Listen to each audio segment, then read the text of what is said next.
So Tomi Lahren is big on America first.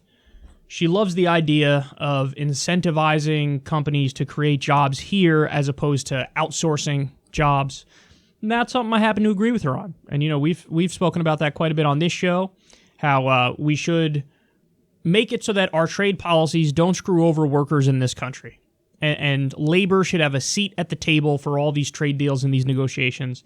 And that's incredibly important because all the trade deals, whether it's permanent normal trade relations with China, NAFTA, or any of the others, they've all screwed workers and have, biased the system in favor of the owners of the companies and the mega rich. And I'm not okay with that, and that's not cool. So here's a little clip of Tomato Lorenzo talking about how much she loves Made in America. This is from Jordan on Twitter, so credit to him. It's spliced up a little bit here, but nonetheless, you'll get the bigger picture. Let's watch that. President Trump announced a new requirement making American products even more American.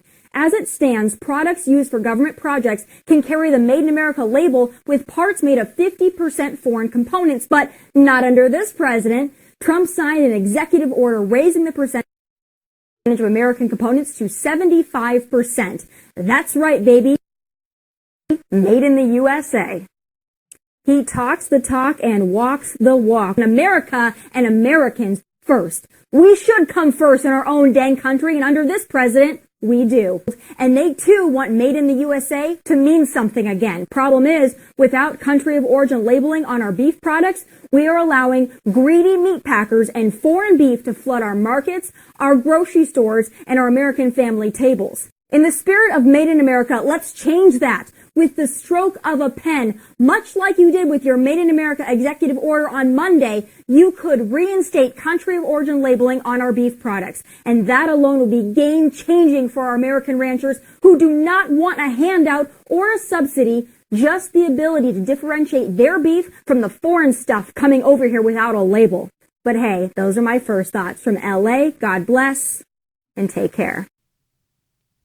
So Tomi Lahren created this clothing line, and she calls it Freedom. So you can see a picture here. This is her modeling her own clothes. I think it's called athleisure, so athletic leisure clothes or whatever. I don't know. Who gives a shit? Well, anyway, it turns out her clothing line is made in China.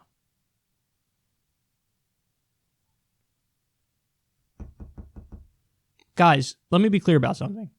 This is her own clothing line. It's her own clothing line. It's made in China. So she responded to the criticism on Twitter, because there were about 1,000 articles about this and the deep hypocrisy. And she says, like many American small business owners, Alexo, which is the company that she contracted with, aims to be made in America.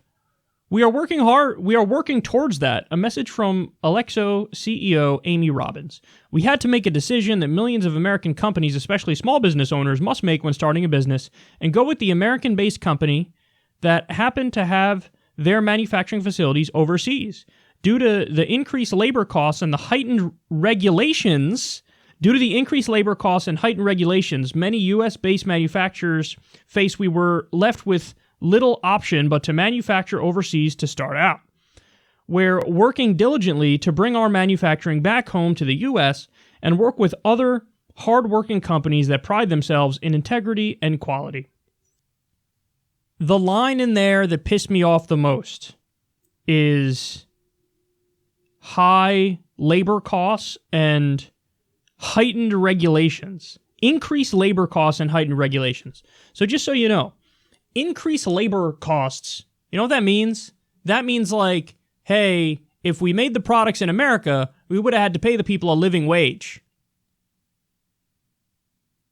Because in that particular industry, it costs more to make it in the U.S. than it does in China.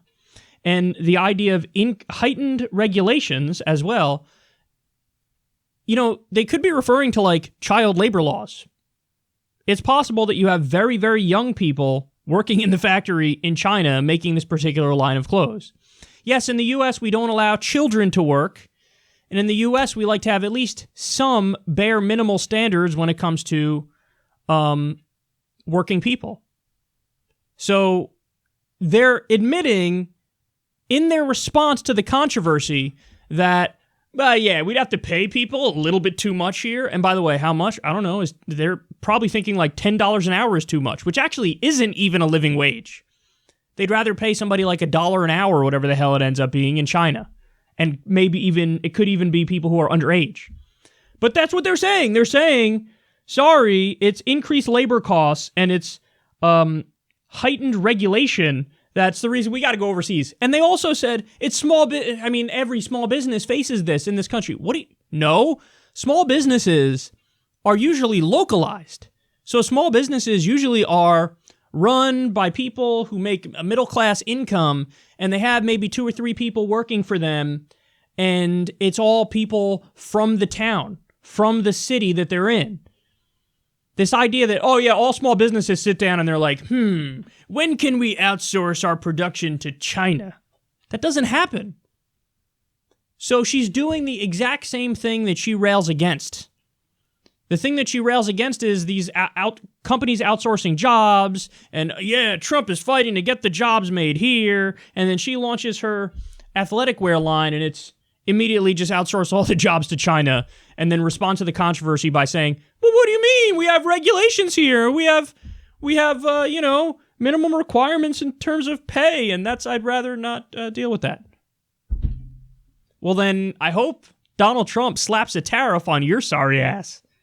And by the way, just so we're clear, the stuff about, oh my God, Trump is fighting for Made in America, even that's not true.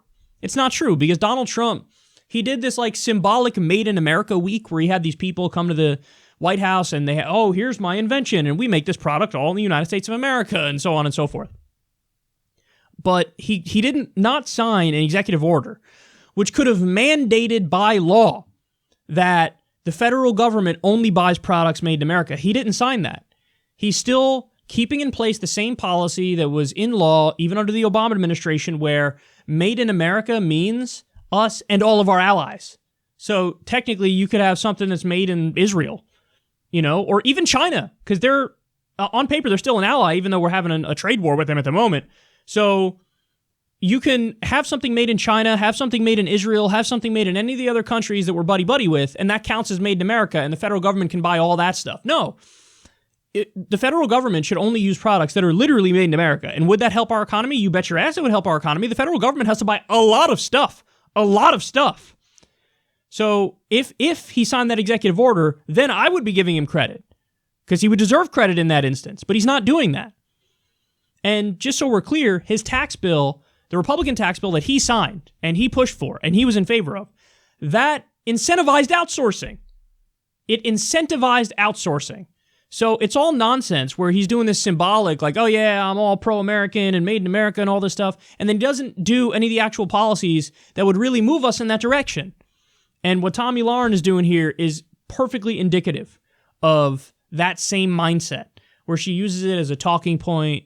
She uses it, to try to check off the pro-America box in her rants. But the second she hops into business doing something here with her own line, guys. I can't stress that enough. Her name is on it. And it's called freedom. And it's made in China. And then the response is basically, oh, what do you want us to do? We're a small business, so obviously we got to do this. No, small businesses don't outsource to China. They don't do that. And it's up to heightened regulations and, like labor pay requirements and whatnot. And it's just... What do you want me to do? We're trying to work in America. By the way, at the bottom, it cut off the bottom there, but at the bottom it says, if you're in this business in the U.S., get in contact with us. They ain't going to do business with anybody in the U.S. They're not going to do it.